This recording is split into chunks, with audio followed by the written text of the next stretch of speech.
अब मैं आ रहा हूं किरचॉफ लॉ। और कई बार होता है आप बहुत ज्यादा फोकस करते हो, नहीं बिल्कुल कूल माइंड से करोगे तो ज्यादा समझ में आएगा।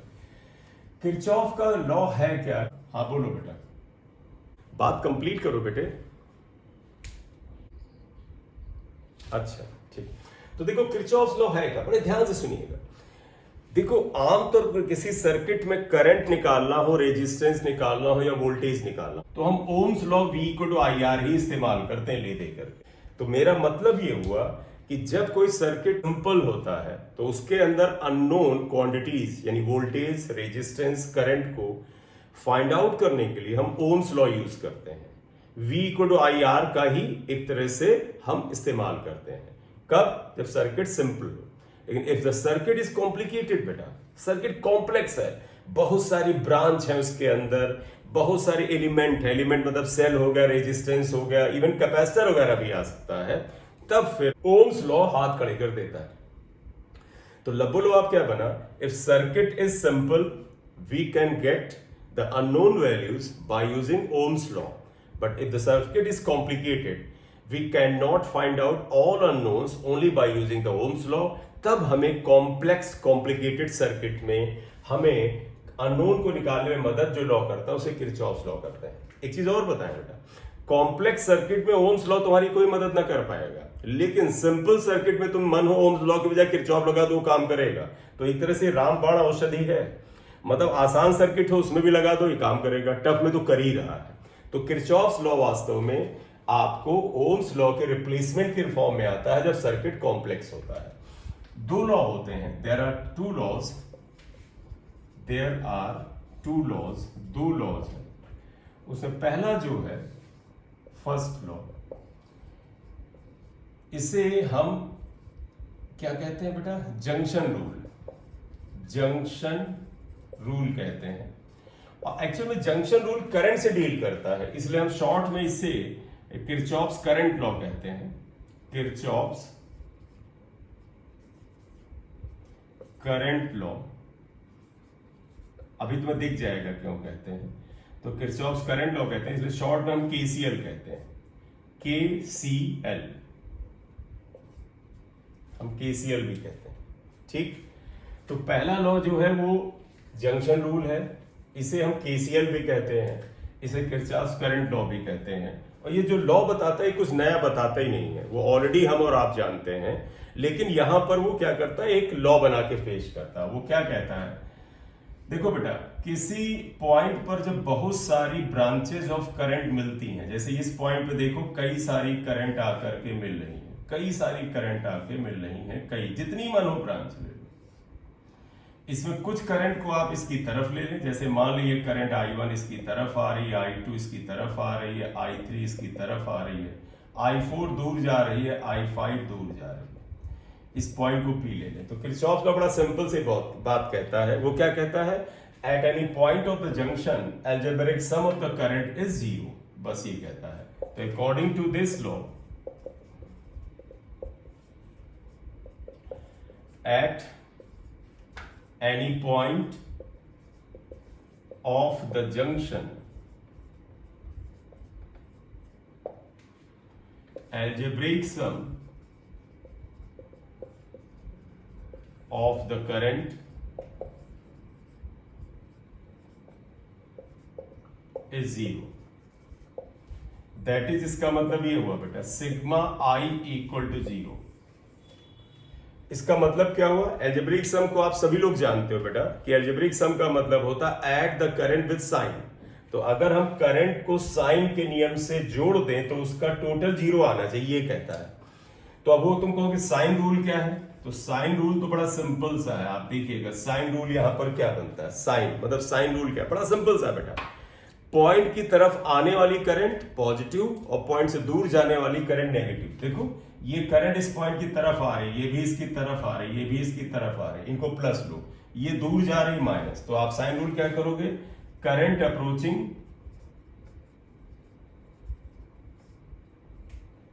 Is positive and current leaving is negative, ठीक। तो बड़ा स्टेटमेंट को एनलार्ज करके नहीं लिख रहे हैं। Current approaching towards the point is positive and current leaving, मतलब उस पॉइंट से दूर जा रहा है करंट, अगर लीविंग इज नेगेटिव, अप्रोचिंग ये। तो उल्टा भी कर सकते हो, मतलब तुम्हें लगे कि सर नहीं हम ऐसा करेंगे, अप्रोचिंग को प्लस नहीं लेना चाहते, हम अप्रोचिंग को माइनस कर लो, लेकिन अलर्ट रहना, अप्रोचिंग को अगर तुम माइनस लोगे तो लीविंग को प्लस लेना। इसलिए ज्यादा खतरा मोल मत लो, क्योंकि दिमाग को क्यों फालतू में टहलाओगे। आप सीधे कहो जो करंट अप्रोच कर रहा है वो प्लस, जो दूर जा रहा है वो माइनस। बोले क्लियर? तो आप देखिएगा, current approaching is positive and current leaving is negative, ये साइन रूल है। अगर हम इसको मद्देनजर रखते हुए जरा देखिएगा, इस जगह लगा रहा है, यहां पे ये साइन रूल लगा रहा है। देखो साइन रूल क्या कहेगा, सिग्मा आई, सिग्मा मतलब जोड़ना, यानी सभी करंट को साइन के साथ जोड़ो। देखो I1 अप्रोच कर रहा है प्लस, I2 अप्रोच कर रहा है प्लस, I3 अप्रोच कर रहा है प्लस, I4 बाहर जा रहा है माइनस, I5 बाहर जा रहा है minus, that should be equal to 0। तो इसका मतलब बस हो गया, ये आप तरह से एप्लीकेशन हो गया, लेकिन थोड़ा सिंप्लीफिकेशन और करना चाहते हैं कि माइनस वाला एक साइड, तो देखो I1 plus I2 plus I3 equal to I4 plus I5, ये आ गया। तो एक तरह से ये भी तुम कह सकते हो क्या कि किरचॉफ्स जो करंट लॉ है वो क्या कहता है, current approaching should be equal to current leaving, current approaching should be equal to current leaving. बोले क्लियर? तो अब एक चीज आप मुझे बताइएगा, बड़े ध्यान से बताइएगा कि ये लॉ तुम्हें बताओ किस चीज के कंजर्वेशन की बात करता है। देखो ये क्या कह रहा है, आने वाली हाँ एक सेकंड बेटा, आने वाली करंट इक्वल टू जाने वाली करंट। तो वास्तव में देखो तो ये कंजर्वेशन ऑफ करंट की बात कर रहा है, लेकिन करंट तो कुछ है ही नहीं भाई। आप बताओ करंट कुछ होता है? नहीं भाई, करंट केवल हमने एक नाम दे दिया है, नाम दे दिया भाई करंट है। मतलब जब असल में किसी सर्किट में, किसी वायर में जब चार्ज चलता है तो चार्ज का कई सारे प्रभाव आते हैं। वो मैग्नेटिक फील्ड भी पैदा करता है, वो इलेक्ट्रिक फील्ड भी पैदा करता है, वो करंट भी पैदा करता है, तो उनके अलग अलग नाम दिए गए हैं। तो असल खेल जो है वो चार्ज का है। तो चार्ज बहुत सारे प्रभाव दे रहा है, कहीं इलेक्ट्रिक फील्ड पैदा कर रहा है, कहीं करंट पैदा कर रहा है, कहीं मैग्नेटिक फील्ड पैदा कर रहा है। तो इलेक्ट्रिक फील्ड वाले प्रभाव को एक हमने शब्द दिया इलेक्ट्रिक फील्ड, जो एक ऑरा क्रिएट करता है। एक करंट जैसा प्रभाव आता है जिसके विभिन्न इस्तेमाल हैं, उसे हमने करंट नाम दिया। तो करंट इज नथिंग बेटा, करंट इज ओनली टर्म्स। आप बहुत बेहतर वर्ड लिखना चाहे तो कह सकते हो करंट इज द इफेक्ट। तो what is the cause? Cause is the charge. तो चार्ज असल में कारण है, करंट तो केवल उसका प्रभाव है। तो हम तुमसे क्या कह रहे हैं कि ये बता रहा current approaching equal to current leaving, यानी आने वाली करंट इक्वल टू जाने वाली करंट। इसका तब जो करंट आपने पाया उस पॉइंट पे उतना ही आपने उसे दूर भेजा, यानी ये कंजर्वेशन ऑफ करंट की बात करता है। लेकिन करंट कुछ होता नहीं है, इसलिए आप बात करोगे कि current is actually rate of flow of charge, इसलिए ये कंजर्वेशन ऑफ चार्ज की बात करता है। तो कंजर्वेशन ऑफ करंट मत बोलिएगा, आप क्या बोलोगे? Conservation of charge. और ये इंपॉर्टेंट है बेटा। तो आप लिखोगे Kirchhoff's first law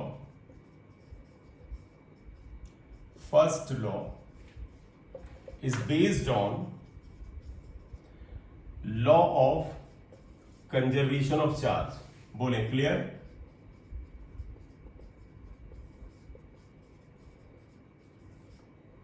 law of conservation of charge.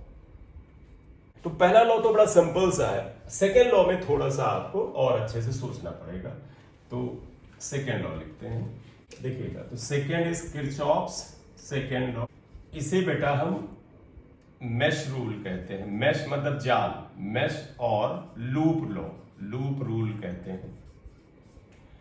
और इसे हम चाहें तो केवीएल भी कहते हैं, क्योंकि ये वोल्टेज से डील करेगा। जैसे पिछले ने करंट से डील किया था, तो केसीएल, सी फॉर करंट, ये वोल्टेज से डील करेगा, इसलिए केवीएल। देखो ये थोड़ा सा ऐसे बात करता है, ये क्या कहता है? In any close mesh of the circuit, मतलब किसी सर्किट के क्लोज मैश या लूप में। तो अकॉर्डिंग टू दिस लॉ लिख लो, फिर बात करते हैं। According to this law, in any closed mesh, mesh मतलब जाल, आप लूप लिखना चाहे लूप लिख लें, of the circuit, in any close mesh of the circuit. बड़ा सिंपल सी बात ये भी करता है, कहता है algebraic sum of the potential difference is zero.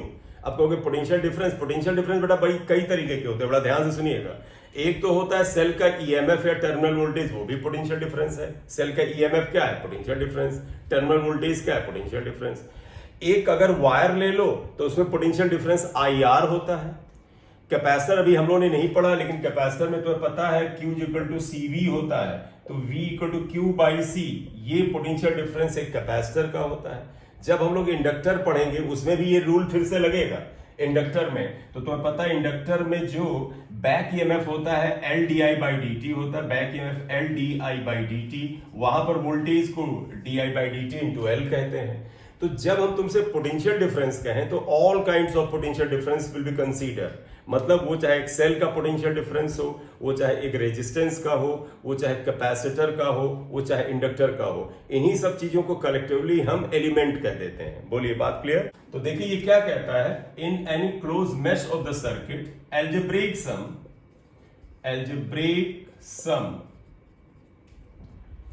Of the potential difference is zero। बड़ा सिंपल सा स्टेटमेंट ले रहे हैं। पोटेंशियल डिफरेंस तुम कहोगे किसके अक्रॉस? अबे सारे एलिमेंट्स के अक्रॉस, बता तो दिया, जो कुछ मिले सबके अक्रॉस पोटेंशियल डिफरेंस आप लोगे।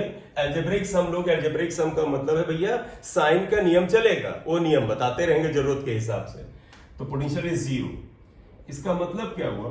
दैट इज सिग्मा, आपका मानो delta V equal to zero लिखो, या सिग्मा सिर्फ V इक्वल टू जीरो लिखो, क्योंकि डेल्टा V भी पोटेंशियल डिफरेंस हुआ और पोटेंशियल डिफरेंस V को भी कहते हैं। ये तो हमारी टर्मिनोलॉजी है। बोले, क्लियर? तो हाँ, तो अब एक चीज समझिएगा, हम क्योंकि ये जो चैप्टर पढ़ रहे हैं इसमें हम आमतौर पर डीसी सर्किट पढ़ रहे हैं, तो इसमें हम दो एलिमेंट से डील करेंगे, एक सेल से डील करेंगे और एक रेजिस्टेंस से डील करेंगे। इसलिए हम इन्हीं के एलिमेंट्स को लेके चलेंगे। तो तुम कहोगे सर कैपेसिटर जब आएगा, इंडक्टर, तब हमें फिर से कुछ नहीं बेटा, जनरल रूल होगा, जो सामान्य रूल यहां लगेगा वहां लगेगा, तुम्हें अपने आप अप्लाई कर लोगे। तो आप बताइएगा साइन रूल क्या हुआ? What is sine rule? बड़ा सिंपल सा है। क्या? किसी एलिमेंट, जो एलिमेंट का मतलब वो सेल हुआ या रेजिस्टेंस हुआ, उसमें एक साइड से दूसरे साइड जाते वक्त अगर पोटेंशियल लो से हाई होता है, यानी पोटेंशियल अगर बढ़ता है, you are moving from lower to higher voltage and, तो पोटेंशियल पॉजिटिव है, और अगर आप हायर से लोअर जा रहे हैं तो नेगेटिव है। तो मैं यही लिखूंगा, फिर समझाऊंगा तो पूरी तरह से समझ में आएगा। तो रूल क्या है? व्हाइल ट्रैवर्सिंग या moving in a circuit, if we move from, सुनिएगा बेटा, लो टू हाई वोल्टेज, लो का मतलब नेगेटिव बेटा, लो मतलब नेगेटिव भी माना जाता है, हाई मतलब positive. If you move from low to high voltage then V is positive, and if we move from high to low voltage then V is negative। बोलिए, बड़ा सिंपल सी बात होता है भैया, देसी का समझ लो। लो से हाई, लो मतलब कम से ज्यादा जाना, प्लस ही तो कहलाता है। आप बताओ, आप कम नंबर पाए हो फिर आगे ज्यादा नंबर पा जाओ तो तुम कहोगे सर हमारा रिजल्ट प्लस में आया है। तो इसलिए देखिएगा, लो से हाई, कम नंबर से ज्यादा नंबर हो तो तुम कहोगे sir we are gaining positive है। और अगर हाई से लो हो, इस बार तुम पिछली बार ज्यादा नंबर पाए तो इस बार लो नंबर आ गए, तो तुम कहो सर माइनस हो रहा मामला। बोलिए, क्लियर? तो देखो एक सेल है, तो पता है ये वाला टर्मिनल पॉजिटिव लिया जाता है, नेगेटिव लिया जाता है। आप बड़ा ध्यान रखिएगा, किसी सर्किट का ये पार्ट है, देखो सर्किट का पार्ट है, तो आप देखो इस सेल का ये एंड पॉजिटिव या नेगेटिव, इसका मतलब ये एंड हायर है, देखो पॉजिटिव है, और ये एंड लोअर है, नेगेटिव है। बोले, इतनी बात क्लियर है? अब आप बात समझिएगा, जैसे ऐसे होता है, मैं तुम्हें सिर्फ समझाने के लिए बोल रहा हूं, जैसे एक सर्किट में कुछ रेजिस्टेंस वगैरह, एक सेल आपने ईएमएफ ही पा दिया, और मैंने तुमसे कहा यार तुम ऐसा करो, यूं चलना शुरू करो, मतलब तुम ऐसे चलोगे, जो पहले रास्ते में पड़ेगा उसे करने, फिर यूं आओगे। क्योंकि किसी सर्किट में जब हम पहला, दूसरा, तीसरा सेलेक्ट करेंगे तो आप एक साइड से चल के सबको कंसीडर करोगे। तो मान लें हम सर्किट में जैसे हम यूं जा रहे हैं, तो बताओ हम पॉजिटिव से नेगेटिव टर्मिनल की तरफ जा रहे हैं, तो वही चीज मैं यहां बना रहा हूं। देखो हम डॉटेड ये बना रहे हैं, ये एरो जानते किस चीज का है? ये हमारे चलने का है। जैसे हमने यूं चलना शुरू किया कि जो रास्ते में आगे कंसीडर करें। बात बड़ी क्लियर हुई है बात? मतलब मैं ऐसे कहना चाह रहा हूं, जैसे मान लीजिए आई होता, ये आर होता, इसमें करंट आई होती, तो हम कहते भाई ऐसा करो, ऐसे चलना शुरू को, पूरा चक्कर काट के यहीं वापस आ जाओ। इस दौरान रास्ते में जो रेजिस्टेंस और सेल बने उनके ईएमएफ को नोट करो और फिर उसमें साइन लगाते चले जाओ। तो अगर आप किसी सर्किट में सेल है और आपने जिस डायरेक्शन में चलना तय किया वो डायरेक्शन ऑफ मोशन ये है, तो बताओ अगर आप दाहिनी तरफ चल रहे हैं तो आप पॉजिटिव से नेगेटिव की तरफ जा रहे हैं। पॉजिटिव का मतलब क्या हुआ, हायर, नेगेटिव का मतलब हुआ लोअर। तो इसका मतलब जानते हो, देयरफॉर यहां पर जो पोटेंशियल डिफरेंस आएगा, जिसको अगर V से अगर आप लिखना चाहें, वो E के बराबर होगा, लेकिन क्योंकि हाई से लो जा रहे हैं तो इसलिए माइनस होगा। बोले ठीक। हाँ, तो अगला देखिएगा, एक और बना दे तो तुम्हें और समझ में आ जाएगा। देखो यही सेल का हमने ईएमएफ फिर लिया, सेम वैसे ही बना रहे हैं, प्लस माइनस ई है। ये बार बार ये प्लस माइनस लिखना जरूरी नहीं, यहाँ प्लस है, ये माइनस है, तुम्हें दिख ही रहा है। मान लो सर्किट में तुम ऐसे चल रहे थे, मतलब तुम सेल से जब गुजरे तो तुमने कहा सर हम बाएं से दाएं जा रहे थे। बताओ बेटा, अगर आप ऐसे जा रहे हो तो बेटा माइनस से प्लस जा रहे हो, माइनस का मतलब लो, प्लस का मतलब हाई, इसका मतलब पोटेंशियल डिफरेंस इक्वल टू ई होगा, लेकिन माइनस से प्लस जा रहे हो तो प्लस ई होगा। बोले अब आइएगा, देखो ये जो दो रूल बताए तुमको, ये मैंने तुम्हें सेल में बताया। अब आइएगा रेजिस्टेंस में, थर्ड आइएगा। जैसे बेटा समझिएगा, बहुत ज्यादा दिमाग में जोर मत देना, मैंने बताया कई लोग सोचते कोई बड़ी बात है, कुछ नहीं है भाई। ये जो मैंने चलने की बात की वो भी सर्किट में तुम्हें सिखाएंगे, तुम सीख भी जाओगे किसी के में। बस तुम ये समझो, अगर हम माइनस से प्लस जा रहे हैं, इसका तो लो से हाई जा रहे हैं, तो इसका तो ये प्लस होगा। ठीक, एक सर्किट में ये रेजिस्टेंस है, देखो ये इस रेजिस्टेंस आर को लिया है। बेटा हर रेजिस्टेंस में कोई करंट होगी क्योंकि आपने सेल डाला हुआ है। तुमको सर करंट ना हो तो सर्किट कैसा भाई, तब तो ओपन सर्किट हो गया। हम क्लोज सर्किट ले रहे हैं, क्लोज मैश ले रहे हैं, हमारा स्टेटमेंट ही था इन एनी क्लोज मैश, यानी पूरा सर्किट क्लोज होगा तभी तो करंट बहेगी, तो करंट का बहना तो जरूरी है। एक रेजिस्टेंस आर है बेटा, ध्यान से देखो, इसमें करंट आई है। मान लेते हैं जिस तार में करंट जा रही है उसमें हम, जैसे ये देखो बाएं से दाएं गए थे, अभी भी हम बाएं से दाएं अगर ये जा रहे हैं। अब आ जाइएगा, मैं तुम्हें पहले लॉजिक बता दूंगा, फिर मैं कहूंगा कोशिश करो ये चीज याद ही रख लो। ये आएगा, बताइएगा करंट किधर चलती है, तो पता करंट उधर ही चलती है जिधर पॉजिटिव चार्ज चलता है, राइट? इतना सबको याद है। बस एक चीज बोलो बेटा, या तो तुमको अपोजिट टू नेगेटिव चार्ज या फिर बोलो पॉजिटिव चार्ज। तुम अपोजिट टू नेगेटिव चार्ज मैं हटा रहा हूं, मैं कह रहा हूं भाई करंट उधर ही चलती है जिधर पॉजिटिव चार्ज चलता है। बोलिए क्लियर है? वापस आइएगा तो सुनिएगा बेटा, देखो करंट का एरो बता रहा, मैं फिर बताऊं, ये रेजिस्टेंस है, इसके अंदर जब करंट आपने शो किया नियमों को ध्यान रख करके, तो करंट ये आई, ये डायरेक्शन आई, उसमें नियमों का ध्यान रख करके, और तुम अगर बाएं से दाएं जा रहे थे तो पता करंट किधर चलती है, करंट पॉजिटिव चार्ज की तरफ चलती है। और पॉजिटिव चार्ज तो बता बेटा, पॉजिटिव जो है वो नेगेटिव को पसंद करता है, तो अगर पॉजिटिव चार्ज इधर चल रहा है इसका मतलब ये एंड नेगेटिव रहा होगा, ये पॉजिटिव रहा होगा, तभी तो पॉजिटिव चार्ज इधर चलेगा। बोलिए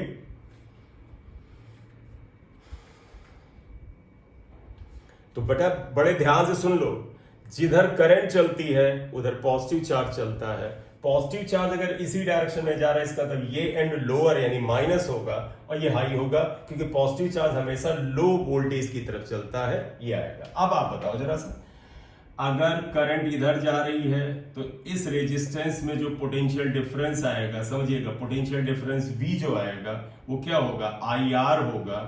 और बताइएगा साइन रूल क्या कहता है, अगर आपने जिस एरो के हिसाब से चला है हायर से लोअर वोल्टेज जा रहे हैं ना, तो देखो हाई से लो का मतलब हुआ ऊंचे से नीचे आना, यानी माइनस हो जाएगा। बोले ठीक, ये आया। एक और समझा दे, एक और समझा दे, फिर तुम्हें अगली बात करते हैं। देखिए फिर हम ऐसे ले रहे हैं, ये रेजिस्टेंस था भाई, इसमें करंट इधर ही चल रही थी, करंट इधर चलती इधर पॉजिटिव चार्ज होता है, इसका तो ये माइनस है, ये प्लस है। अब आप बताओ, तुम इस सर्किट में ऐसे जा रहे थे, जैसे पिछली बार ऐसे जा रहे थे, तो बताइएगा V क्या होगा, पहले तो IR ही लिख लिया करो, IR होगा। अब देखो बेटा, ये एरो बताता आप नेगेटिव से पॉजिटिव जा रहे हो, लोअर से हायर जा रहे हो तो प्लस होगा। चलो तो अब तुम्हें याद कराने के लिए बताएं, बड़े ध्यान देखो, सेल में तो बड़े आसानी से दिख जाता है, तुम कहोगे सर एरो देखो माइनस से प्लस है, इसका मतलब ये पॉजिटिव है। यहां पे एक चीज याद लाएं, देखो हमारे चलने का एरो यानी जिस डायरेक्शन में हम चलते हैं वो अगर करंट के खिलाफ होता है तो हम प्लस लिखते हैं। तो तुम याद रख लो कि जब हम जिस डायरेक्शन में चलते हैं और उस रेजिस्टेंस में करंट की डायरेक्शन के हम अपोजिट होते हैं तो आई आर पॉजिटिव होता है। यहां देखो करंट की पैरेलल होते हैं यानी सेम डायरेक्शन में होते तो माइनस होता है। तो रूल क्या बना आई आर के लेकर के, सर अगर हम करंट के खिलाफ चलेंगे तो इसका तो हम पॉजिटिव जा रहे हैं। बोले क्लियर? अब मैं पहले तो तुम्हें न्यूमेरिकल एग्जाम्पल नहीं ले रहा हूं, सिंपल मैं वो ले रहा हूं सिंबल वाला। तो मैं इसमें तुम्हें अगर एक एग्जाम्पल समझाऊं, जरा ध्यान रखिएगा। और कई चीजें हैं इसमें छोटी छोटी, वो तुम सीखना जरा यहाँ पर। वो पहला आप देखिएगा क्या हम ले रहे हैं। हम एक सर्किट बनाते हैं, मान लें देखो ये एक प्लस, ये हमने एक रेजिस्टेंस बनाया, आप मान लो आर से लिख लो, स्मॉल r1 भी लिख सकते हो, r1 ही लिख लो। सेल का EMF E1 है। इसके बाद आप चाहें तो यहाँ एक रेजिस्टेंस निकाल लीजिएगा कैपिटल R1, ये एक EMF E2 है, रेजिस्टेंस R2, किसी सिंबल से ले सकते हैं इसे।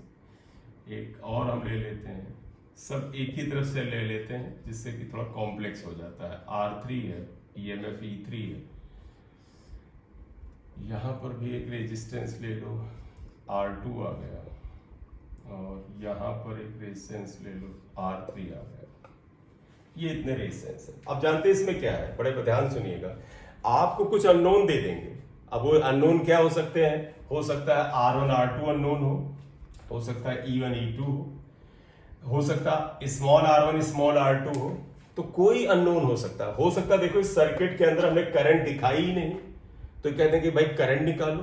तो मैं तुम्हें कोई ध्यान रखिएगा, कोई न्यूमेरिकल नहीं करा रहा हूं, इक्वेशन फॉर्म करना बता रहा हूं। तो ये आएगा, जब ऐसा सर्किट दे दिया जाए तो तुम करंट अपने हिसाब से बनाओ। तो जरा समझिएगा करंट आप कैसे बनाएंगे। देखिएगा मैं फिर बताऊं, सेल के EMF दे दिए हैं। तुम कहोगे सर करंट कितने, बगैर करंट को तो काम चलेगा नहीं क्योंकि IR लेना पड़ता है। तो आप बताएं क्या करेंगे, सुनिएगा। मान ली ये करंट I1 ऐसे चली, यहां तक I1 आई। देखो इस सेल से करंट I2 चली, देखो यहां पर आकर के I1 और I2 दोनों की मुलाकात हुई तो दोनों साथ साथ चलेंगे, I1 प्लस I2। फिर यही करंट इसमें जाएगा, I1 प्लस I2। अब जैसे कई बार बच्चा ये कहता है कि सर इन दोनों सेल ने करंट दे दिया, सुनिएगा बेटा, इन दोनों सेल ने करंट, अरे माइक बंद कर रहा है। देखो बेटा, कुछ बच्चे कहते हैं इन दोनों सेल ने करंट दे दिया तो ये जुड़ गई, इस सेल की करंट कहाँ, ये तो खिलाफ है। ध्यान देना, ये जो करंट I2 लेते हैं, मेरे शब्दों पे ध्यान दीजिएगा, ये करंट I2 या I1 जो लेते हैं ये इस सेल की करंट नहीं है बेटा, ये इस सेल की करंट नहीं है। ये I1 करंट इस ब्रांच में करंट है। तुम्हें पता है एक ही वायर में सीरीज में होने पर यहां करंट हर जगह सेम होगी। इस ब्रांच में करंट I2 है, यानी इस पूरे में करंट I2 है यहाँ। तो ध्यान रखिएगा, ये इस सेल का योगदान ये मैंने नहीं बोला है। किसी सर्किट के अंदर जब बहुत सारे सेल होते हैं तो किस ब्रांच में जो करंट आई है वो किस सेल की वजह से आई है या किस सेल की वजह से ज्यादा आई है, यू कैन नॉट प्रेडिक्ट, वो तो कैलकुलेशन का विषय है। तो मैं फिर बताऊं, ये करंट इस सेल की नहीं है, ये इस ब्रांच में करंट है। ये करंट इस ब्रांच में करंट है। तो इस करंट की ब्रांच की करंट I2, ये I1 दोनों यहां मिलेंगी, और ये I1 प्लस I2 इस ब्रांच में करंट है, I1 प्लस I2। अब इसके अंदर इसका भी योगदान हो सकता है, सबका भी हो सकता है। अब आप आइएगा, देखो इसमें करंट क्या जाएगा, I1 प्लस I2 ही जाने वाला, क्योंकि सीरीज में करंट सेम होती है। फिर देखो बेटा, इस वाली ब्रांच में करंट I2 है तो I2 इधर चला जाएगा, क्योंकि इस ब्रांच में करंट I2 रहना चाहिए, और इस ब्रांच में करंट I1 चला जाएगा। देखो I1 और यहां चला जाएगा। बोलिए, इतनी बात क्लियर है? ठीक। अगर एक चीज और तुम्हारे मन में आए, सुनिएगा, तुम कहोगे सर आपने ये करंट, मैं जो बता रहा हूं इफ एंड बट को ध्यान रखिएगा, सर आपने पॉजिटिव टर्मिनल से करंट को निकाला, नियम भी यही कहता है किसी सेल से करंट पॉजिटिव से आती है। अगर मैं इस करंट को इधर ले लेता तो तुम कहते सर आप तो उल्टा ले रहे हैं। कुछ उल्टा नहीं होता बेटा, जब हमें पता ही नहीं करंट किधर है तो किधर भी ले लो भाई। तो मैं इस करंट को इधर ले लेता, इस करंट को भी इधर ले लेता, कोई फर्क नहीं पड़ता। अगर वास्तव में ईएमएफ और रेजिस्टेंस की न्यूमेरिकल वैल्यूज दे करके तुमको सॉल्व कराया जाता, तो अगर हमसे इस करंट को लेने में गलती हुई है तो हमारा आंसर इस करंट I1 का माइनस में आ जाएगा। अपने आप आ जाएगा, वो बता देगा भैया तुम्हारी करंट I1 इतनी है, लेकिन तुमने साइन गलत ले लिया है, उल्टा होना चाहिए। बोलिए क्लियर? तो मैं तुम्हें क्या बता रहा हूं, आप किसी भी डायरेक्शन में करंट ले सकते हैं, किसी सेल के बड़े होने, छोटे होने, पॉजिटिव होने, नेगेटिव होने का कोई लेना देना नहीं है। बस एक बार करंट अगर आपने ब्रांच में ले लिया तो उसके बाद फिर आपके रूल चलेंगे। जैसे देखो रूल हमने क्या चलाया, तुमने गौर से देखा हो तो हमने पहला रूल किरचॉफ का लगा दिया है। देखो I1 करंट ये आई, I2 करंट ये आई, देखो आने वाली करंट इस पॉइंट की तरफ इक्वल टू जाने वाली, देखो इस पॉइंट की तरफ आने वाली current I1 plus I2 equal two point से अवे जाने वाली करंट I1 प्लस I2। और गौर से देखो तो हमने यहां भी KCL लगा दिया, देखो हमने देखो यहां भी KCL लगा दिया। क्या? देखो जाने वाली करंट I2, जाने वाली current I1 is equal to आने वाली करंट I1 प्लस I2, हमने यहां भी फर्स्ट लॉ लगा दिया है।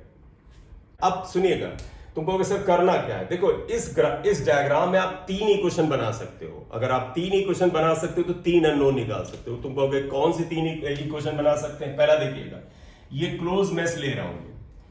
क्लोज मेश का मतलब समझना, ये 1 नंबर ले रहा है, मतलब हम ये चलेंगे इस वाले मेश में, सिर्फ ऊपर ऊपर यहां से यहां तक घूम के चक्कर काट के आएंगे। आप बताओ बेटा, इसमें क्लॉकवाइज चला जाए कि एंटी क्लॉकवाइज चलना तय किया जाए? आपकी चॉइस है। क्लॉक देखो, जिस डायरेक्शन, देखो जिस हाँ नहीं चलो नहीं, हम क्लॉक ले लेते हैं। जिस डायरेक्शन में चलने का मन हो चलो, क्लॉक चलो, एंटी क्लॉक, सब रिजल्ट सेम आएगा।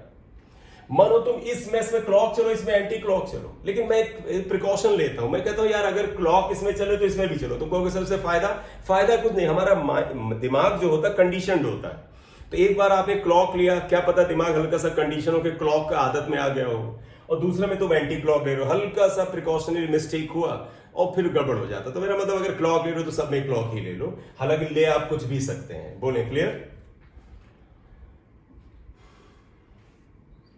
चलिए, तुम्हें से ज्यादातर लोगों ने बोला क्लॉकवाइज ले, तो मैं क्लॉकवाइज ले रहा हूं। तो देखिएगा, ये E3 इधर ले आते हैं, इनक्लोज्ड मैश 1, और क्लॉकवाइज था तो एरो लगा लिया। ये सुनिएगा बेटा, जानते हो कैसे लेगा? काइंडली मेरे साथ आइएगा। हम इस सेल से स्टार्ट ले रहे हैं क्लॉकवाइज चलने का मतलब समझिए, हम इस सेल से ऐसे चलना शुरू करेंगे, जितने रास्ते में रेजिस्टेंस और सेल पड़ेंगे सबको कंसीडर करते जाएंगे और साइन के हिसाब से जोड़ देंगे। जरा आइएगा, जिन लोगों को तकलीफ होती है जरा देखेंगे। देखो एरो क्लॉकवाइज लगा, इस सेल से चल रहा है। बताओ बेटा, देखो क्लॉकवाइज डायरेक्शन में इस सेल से अगर हम इधर जाएं तो देखो, हम अगर हम इस डायरेक्शन में जा रहे हैं तो देखो प्लस से माइनस जा रहे हैं, इसका तो माइनस E1 हो जाएगा ना।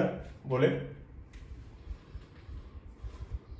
चलो अब वापस आओ, इधर देखो, हम इस डायरेक्शन में क्लॉकवाइज में ये जा रहे हैं, देखो हम इधर जा रहे हैं। देखो ये रेजिस्टेंस है, ये करंट है, तो पता है इनका पोटेंशियल होता है I1R1, तो पहले यहाँ I1R1 लिख लो। देखो बेटा, हमारे चलने की डायरेक्शन और इसके अंदर करंट की डायरेक्शन अपोजिट है।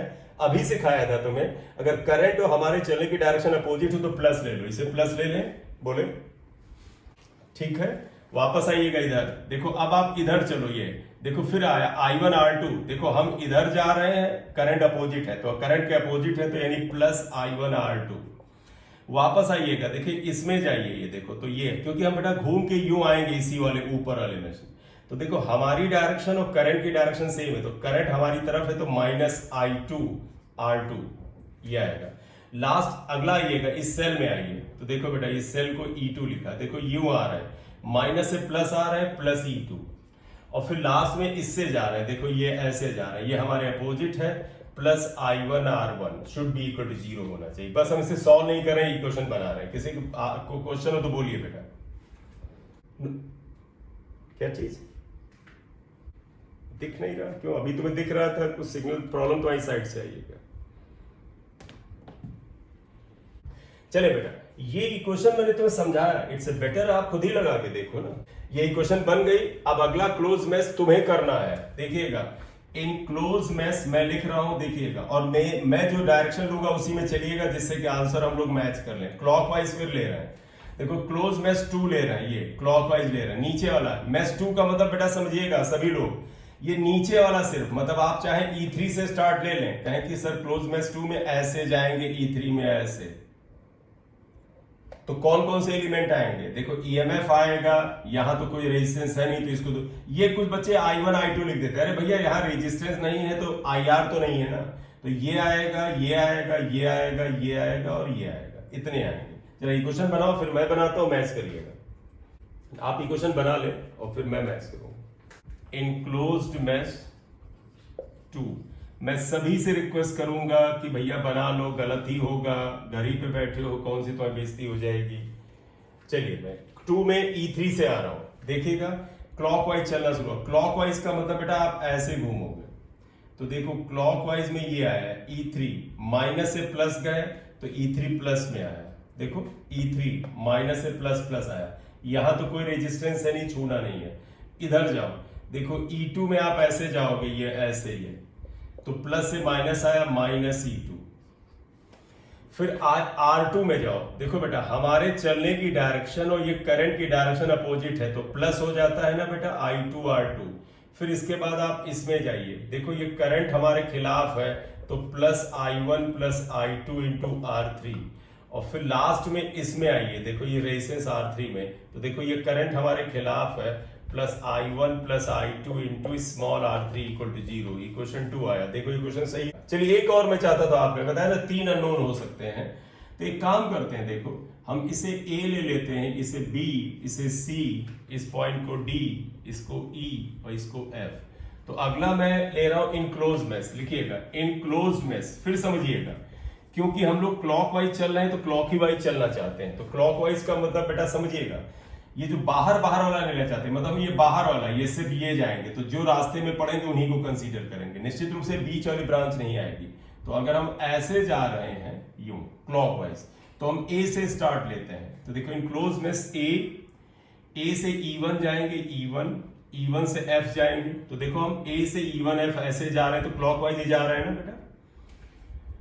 E D E3 C B A, ये आ रहा है। इस क्लोज में से लेते हैं, मैं फिर बता दूं कौन सा क्लोज में, A E1 F E D E3 C B A।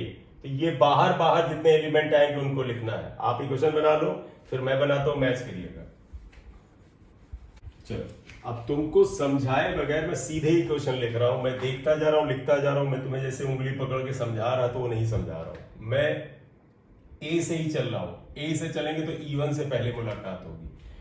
तो देखो हम यहां बना रहे हैं, देखो E1 प्लस से माइनस जा रहा, माइनस E1 आएगा, फिर R1 प्लस I1 R1 आ जाएगा, फिर R2 प्लस I1 R2 आएगा, और फिर बाहर ही बाहर जा रहा है बेटा, R3 आएगा plus I1 plus I2 into R3 आ जाएगा, प्लस इधर जाए तो ये भी प्लस ही आ रहा, plus I1 plus I2 into small R3 आ जाएगा। ये E3 माइनस की नहीं, प्लस E3 आ जाएगा, और फिर यहां जाएंगे माइनस नहीं plus I1 R1 equal to 0। देखो ये आ रहा है इक्वेशन। तो आई होप साइन रूल को अप्लाई करना आप सीख गए हैं। चलो बताओ बेटा, जो किरचॉफ वोल्टेज लॉ है, केवीएल इसे हम शॉर्ट में कहते हैं, ये किस चीज के कंजर्वेशन पे बेस्ड है? Net potential difference is 0। सुनिएगा बेटा, net potential difference is 0। Potential difference है क्या असल में? पोटेंशियल डिफरेंस फिर समझना, एक शब्द है। असल में पोटेंशियल डिफरेंस देखो तो होता था वर्क अपॉन चार्ज, तो वास्तव में potential difference is a kind of work done, और वर्क डन का मतलब होता है एनर्जी। तो किरचॉफ का सेकंड लॉ एनर्जी कंजर्वेशन पे बेस्ड है। Kirchhoff second law, Kirchhoff's second law is based on law of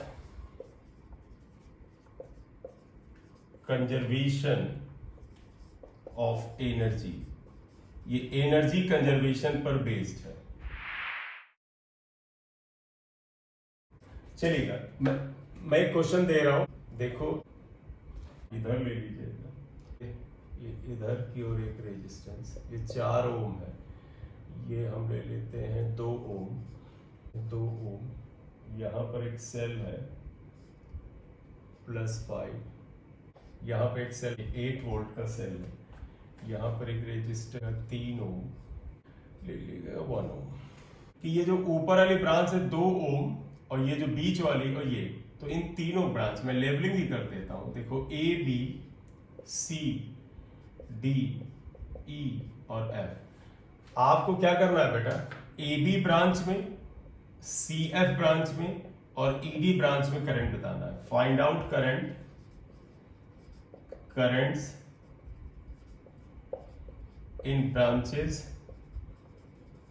और ब्रांच हम इसमें कौन कौन सी ले रहे हैं देखिएगा, एक ये ए बी, दूसरा एफ सी, तो ए बी एफ सी। बताओ ऊपर वाली ब्रांच में करंट हम किधर माने, एक होता है कि सर हम लेफ्ट की तरफ माने, एक है राइट की तरफ, चॉइस आपकी मैं चाहता हूं लोग, फिर हम एक बात करते हैं लेफ्ट में। चलिए तो हमने कहा इसमें करंट I1 ये है, चलो इस वाले में भी आप बताइएगा, आपकी चॉइस है कि करंट राइट में मानते हो कि लेफ्ट में मानते हो, लेकिन फिर भी मैं कहूंगा एक बात फिर से मैं बताऊं कि सिंप्लिसिटी रखना इंपॉर्टेंट होता है। तो अगर मैं इसमें भी कहूं कि चलो करंट लेफ्ट में ही है, I2 है, ये हुआ ठीक। देखो बेटा ये I1 I2 करंट आएगी यहां पर, I1 करंट आएगी यहां तक, देखो I1 करंट आती है और इन दोनों की मुलाकात होती है, तो इस ब्रांच में करंट I1 प्लस I2 हो जाएंगी ना। तो देखो बेटा इसमें करंट I1 प्लस I2 जाएगी, यहां तक करंट I1 प्लस I2 जाएगी, फिर देखो बेटा I1 करंट इस ब्रांच में, सॉरी I2 थी इसमें चली जाएगी, और I1 करंट इसमें थी इसमें चली जाएगी। बोलिए क्लियर। तो अब आप देखिएगा उस हिसाब से तुम्हें निकालना क्या है, तुम्हें I1 निकालना, I2 निकालना, फिर I1 प्लस I2 निकालना, तो तीनों ब्रांच में करंट आ जाएगी। बोले सही है। चलिए अब मैं ऐसे कर रहा हूं, जरा ध्यान देना, देखिएगा कितने अननोन है यहां पे बताओ, 3 या 2? 2 है बेटा, 2 अननोन है, I1 I2 2 अननोन है, तो 2 अननोन के लिए 2 आप ब्रांच ले लो, ये एक क्लोज मेश ले लेते हैं, क्लॉकवाइज ही जा रहे हैं क्लोज मेश, ये मत समझना क्लॉकवाइज ही आप जाते हैं, आपका मनो एंटी क्लॉक ले लो। मैं कह रहा हूं अगर एक तरफ चलने की आदत डालो तो क्या बुरा है, कोई बुरी बात तो है नहीं, चेक करना हो आपके साथ कर लेना, आंसर सेम आएगा। बोलिए हमने एक मैश ले लिया, एक ही ले लिया, बोले क्लियर। इन क्लोज्ड मैश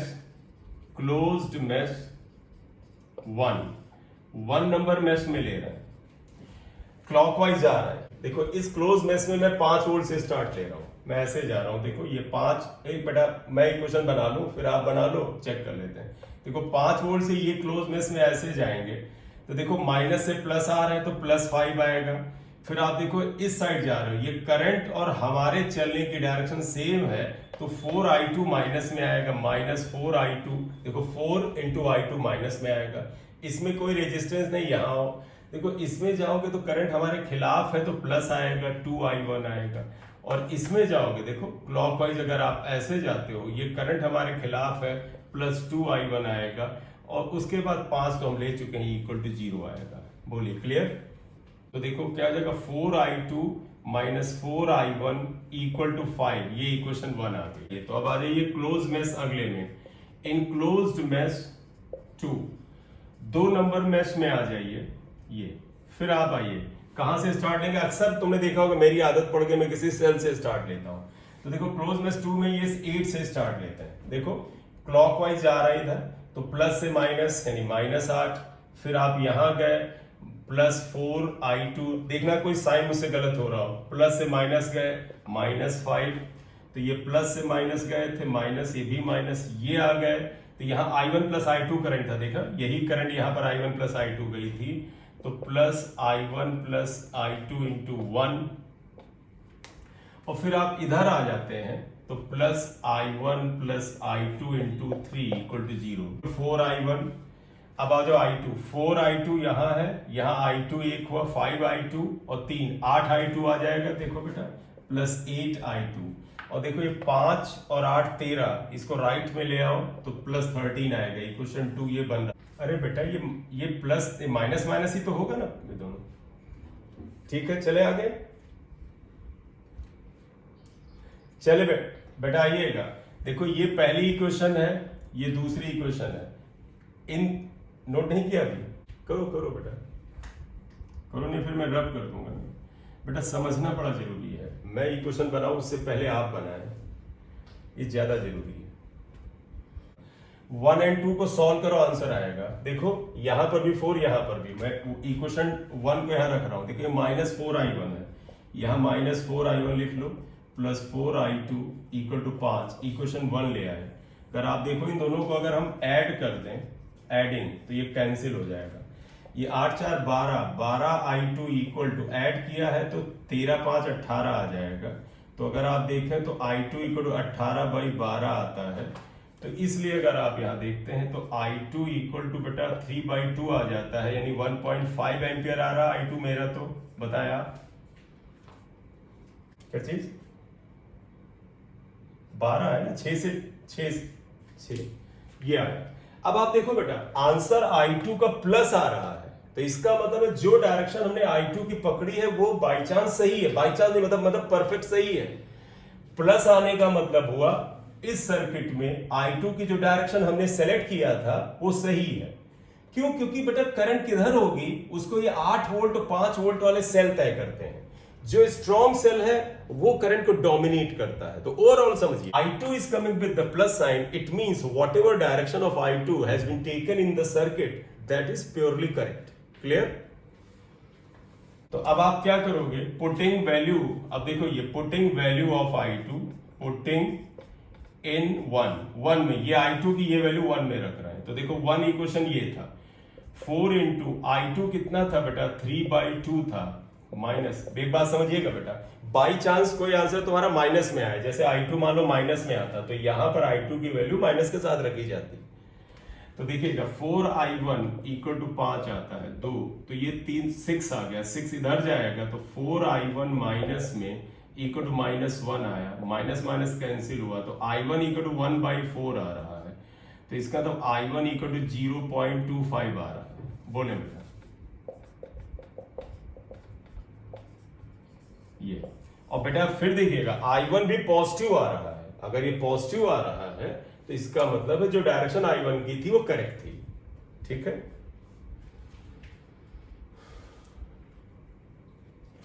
अगर माइनस आता तो बताएं आप क्या बताते, माइनस आता तो आप ये बताते कि भैया ऐसा है कि i1 जिस तरफ हमने लिया है इसके अपोजिट है। चलिए, इन्होंने क्योंकि तीसरी ब्रांच में भी करंट पूछा था, इसमें E और D में, तो इसमें करंट i1 प्लस i2 आ जाएगा। तो आप लिख दीजिएगा देयरफॉर, एक साथ कर लेते हैं, करंट इन ब्रांच, देखिएगा ये ऊपर वाली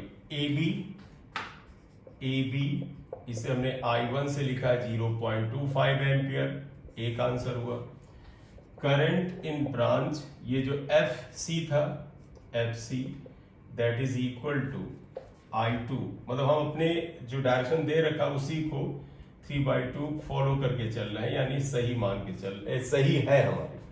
तो ध्यान रखिए सर्किट में ये करंट है, हमने इसे अगर i2 को 1.5 लिखा है, इसका तो करंट 1.5 एम्पियर इसी डायरेक्शन में होगी, करंट ये 0.25 एम्पियर इसी डायरेक्शन में होगी।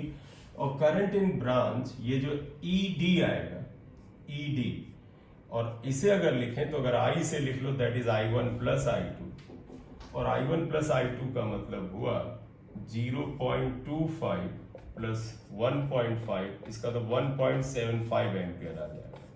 बोले क्लियर?